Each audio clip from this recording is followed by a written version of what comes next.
as we're talking today with you about whatever you want to talk about, we'll demonstrate whether you're moving with or against the current, this powerful current of life that was established by you even before you got here and has been added to so powerfully since you've gotten into this physical body. We want you to get the sense that your life and what you're living is what's causing your river to move as fast as it is. And your thoughts right here in the moment are what are determining whether you're moving with the flow or not. A fast-moving river that you're moving with is an exciting, delicious, fulfilling life. A fast-moving river that you're in opposition to is torturous. But we promise you, friends, you would take a fast-moving river, no matter what your position in it, every time over a stagnant pond. Now, you don't think you would, but we promise you you would. We saw you coming in. We remember the enthusiasm with which you came forth. Not one of you said, I'll go forth, I'll get it all figured out, and I'll teach others the right way to live. Not one of you said, I'll go forth, I'll see what's going on, we'll whittle all of these ideas down to a handful of really good ideas, and then we will insist that everybody else live by these ideas. Not one of you said that because you understood that the variety or contrast would give birth to the new idea, and that the new idea is the excellence of life, that the new idea is the expansion of the universe. But it is not fun to have given birth to a new idea and then to be in vibrational opposition to it. And so we can understand when we say to you, well, friends, are you enjoying the expansion of your life? That you would say, well, sort of, kind of, maybe. And we say, are you appreciating those new desires? And you say, yes. And we say, and are you especially appreciating those things you want that have not yet come to fruition? And about then you say, give me a break, you're pushing too hard. But we want you to reach the place where it doesn't matter to you if it is manifested or not, because the idea that life has caused you to give birth to it means the stream is flowing, and unless you're in opposition to the stream, you're moving in the direction of it, and that's a wonderful life. Can you imagine if Jerry and Esther said to the river guide, where will this boat come out of this river? And he would say, oh, several miles downstream, close to Fort Collins. And so Esther would say to him, well, you know, we would like to put our raft back on the bus and drive it down the canyon, and then we'll put it in the river about 50 feet from where we're going to take it out, because we like instant manifestation. And he would say, whatever you want, crazy lady.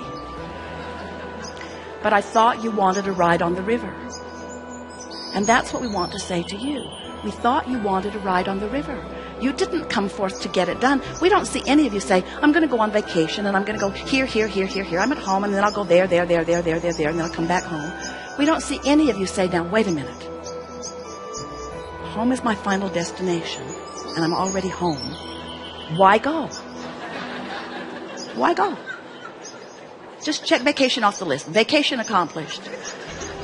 You don't go on the vacation to get it done. You go because it's fun. You go for new things to see. You go for new stimulation, for new experiences. You go for new opportunities. You go for the experience of going. You don't go to get it done. And you did not come into this life experience to get it done. You came for the joy of living.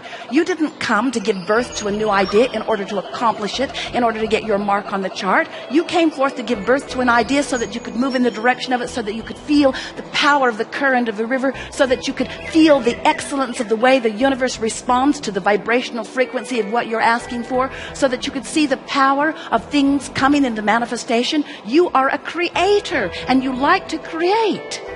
If you were sculpting clay and you say, oh, I've made this beautiful statue, isn't it beautiful? And people would say to you, and now what are you working on? And you say, nothing. I made that 25 years ago, and I've been standing next to it ever since, just pointing at it. This represents my life experience. I was born to do this. And we say, you weren't born to do a thing. You were born to explore contrast. You were born to give birth to ideas. You were born to experience the nitty-gritty of this leading-edge time-space reality, because you want to be in on the expansion of the universe. It's the expanding universe that feels good in your belly as you let it happen, you see. But when you expand in a way and you don't let yourself go with the expansion, then that tug of war takes place. So you're getting it, aren't you? Every negative emotion, no matter how strong or mild it is, means you're pointed in opposite direction of what you are wanting. And so when you get a sense of the way you feel and the power and importance of it, and you begin to let it help you quantify your journeys, then you begin to have a wonderful time long before you have the fruition of something, because moving in the direction of it is such an exhilarating life experience.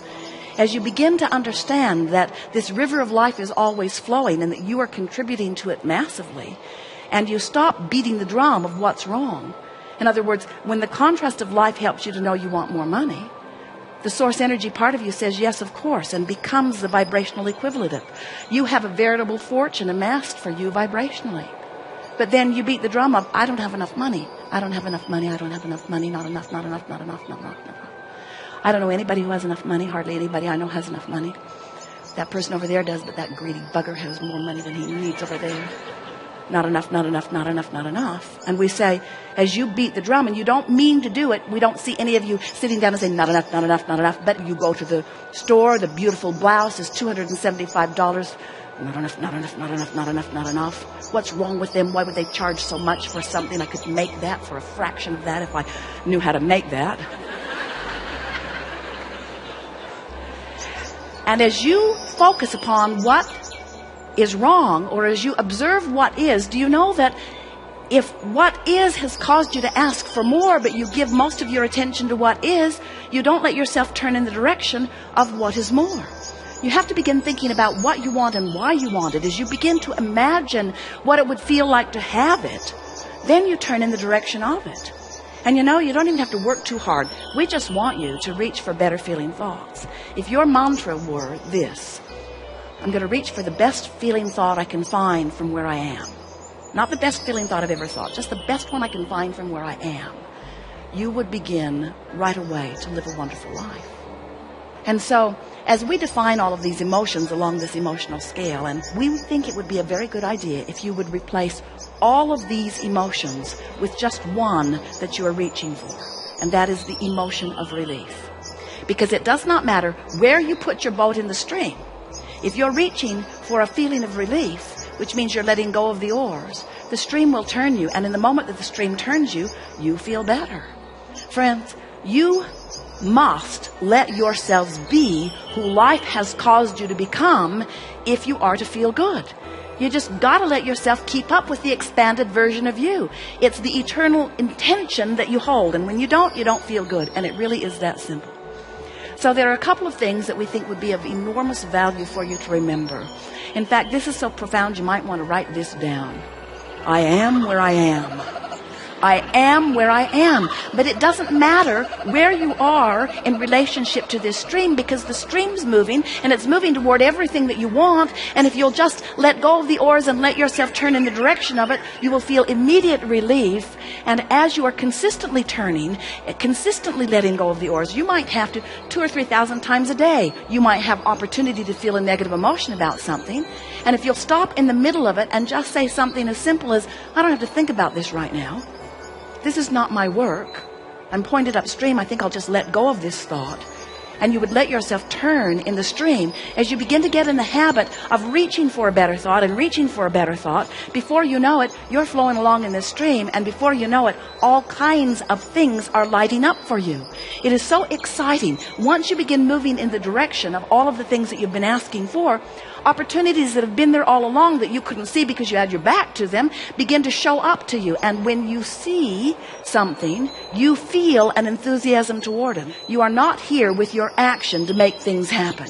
You are here to use the power of your mind, the power of your focus, the power of your vibrational offering, the power of your awareness of your emotions and your alignment with who you are.